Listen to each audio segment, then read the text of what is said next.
Okay, what's up ladies and gents? This is Kingdom once again, back at you again with another build of the GODFALL game. Today we're going to use the Armistice, which is a bit more offense oriented than my last one. I was more about defense.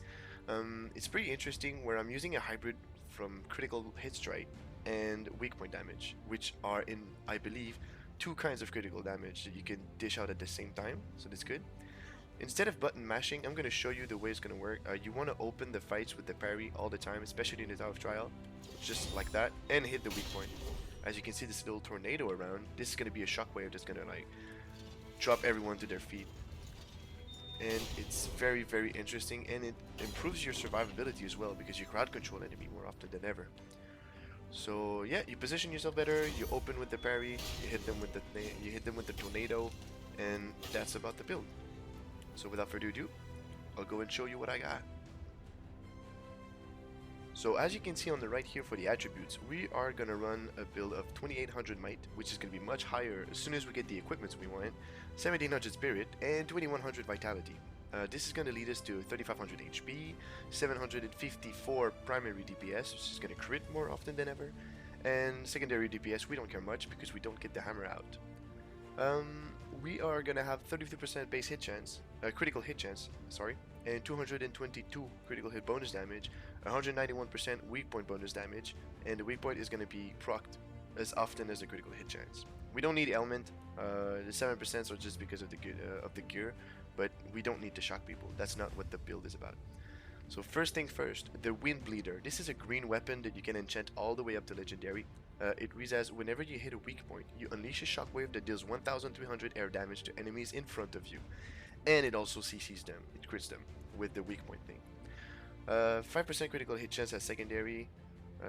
Rampage expiration time is not very good. Weapon technique 10%, that's kind of low. So the way this sword works is when you drop him, when you drop it as a green, you want to enchant it all the way up to legendary. But first, what you want to do is you want to make sure that the first time you enchant it to blue, you want to have a good secondary stats. You don't want to expend too many resources for a sword that's not going to give back to you.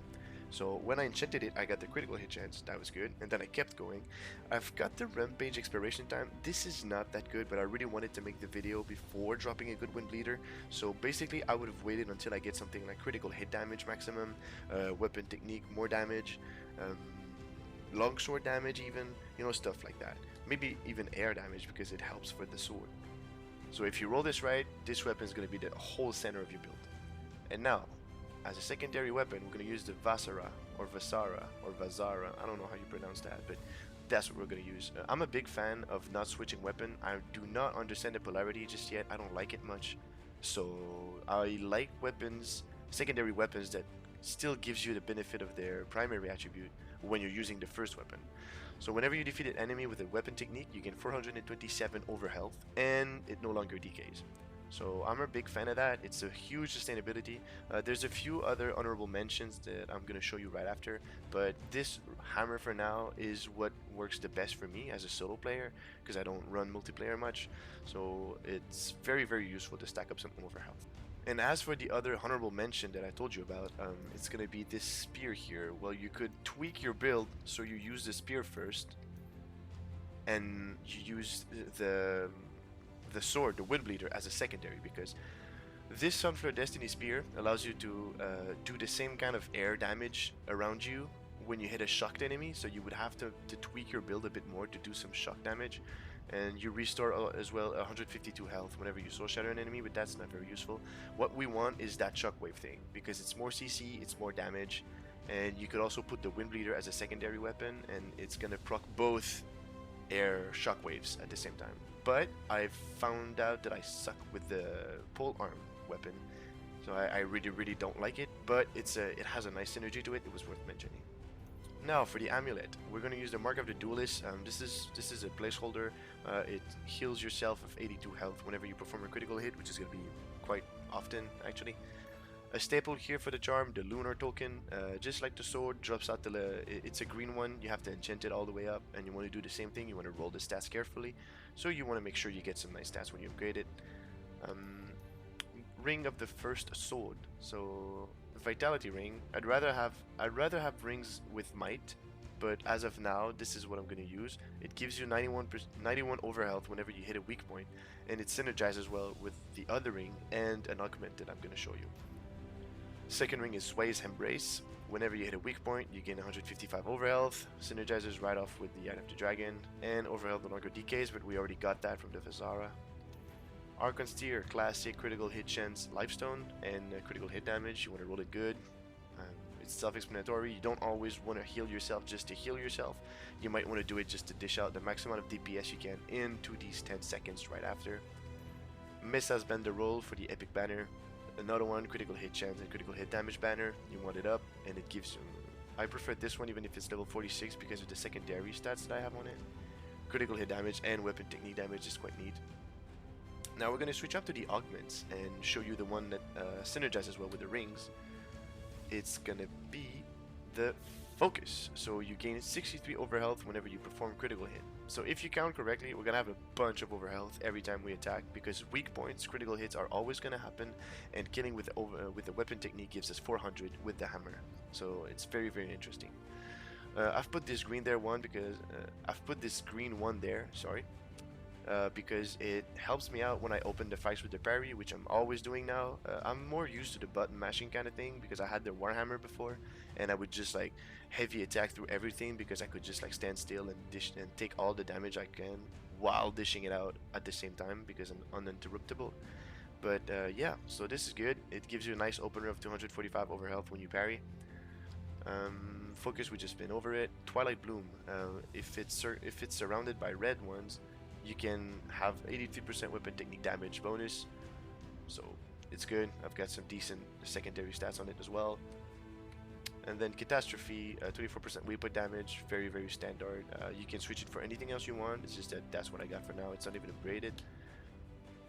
The blue one is useless. I'm just using it for the spirit and for the least amount of power usage it can get, because I want everything else to be in place. And then, this is so hard to navigate, hold on. Sacred Flame. Adjacent augments grant an additional 70% might, which is going to affect the two augments on the right. But if you manage to find a good blue and a good green, you can upgrade them all the way up to level 5, and you'll be able to stack some flat might on it. And this Sacred Flame is going to also boost them by 70%. So it's very, very interesting. The green one's going to be Mirror. Apply the Mark of Weakness whenever you hit a weak point. It's going to happen more often than ever. Weakness means they're going to do 20% less damage to you. It's very, very amazing. And the two last ones, Carnage, which is 3% critical hit damage for every 20 might, which adds up to a 42%. It's got decent secondary as well, but not the best because of the shocked enemies. And Frostfire, 32% critical hit damage extra during Rampage, and we are going to be rampaging a lot of time. The longsword hits super fast, and I'm going to show you in the skills. We cranked up that Rampage up to level 5. It's very neat. So that is it for the augments. Now we are going to swap to the skills. As you see, it's a pretty standard skill page. Weapon technique all the way up to level 5. We need this. Longsword's pretty OP for the weapon techniques. You can like go get the annoying ranged enemies with the northern one. You can send everybody on their feet with the southern one. So yeah, level 5. Soul Shatter, level 4. The 5th point falls kind of short, so I don't know what I would remove to put it. But if you guys find it, please be my guest. Vitality up to level 5. It's a staple stats. We need this critical hit chance all the way up to level 5. We are very crit oriented, and it gives you Blessing of Luck, which is going to add to the critical hit chance. Sundering Slam. Now that's one of my favorite hidden gem. Once every 30 seconds, just freaking smack the ground, because you're going to do 20% more damage, and the enemy around you, if you get it to level 2, they are going to take up to 30% bonus damage for 30 seconds as well. So it's like God, it's like a free 50% bonus damage for 30 seconds. You just gotta do once per encounter, and you're gonna be fine. Critical hit damage all the way up to level 5 as well. Mark of Fragility, you need this. It's a 20% chance, but like you're gonna dish out some big damage, and then you're gonna make them more able to receive crits. That's good. Might, it's a stat. Level 5. Rampage, level 5 gives you 20% more damage, and if you get all the way up to level 5, it's 30%, which adds pretty well with the Sundering Slam. And we are always gonna be on Rampage, and it synergizes well with the augment that gives us critical hit damage while on Rampage. Now we're gonna go all the way down to finesse, which gives us just a double dash. We just need the first level, the rest falls short. You can parry very easily without it. Takedowns, level 5. We need this because when we kill with the weapon technique, you get that spectral takedown. It's so good. It's easy to go get those gunners in the back that are annoying you.